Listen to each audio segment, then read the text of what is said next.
Alam mo, minsan talaga para tayong nabubulag sa lahat ng mga nangyayari.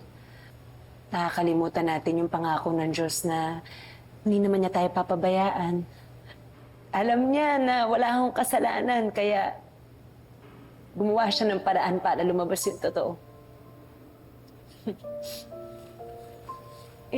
Paano kung nagkasala talaga? Pero nagsisi na.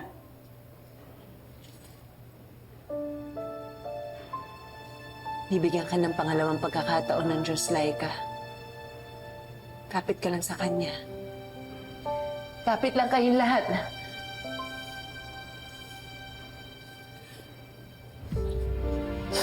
Miss kita, Karen.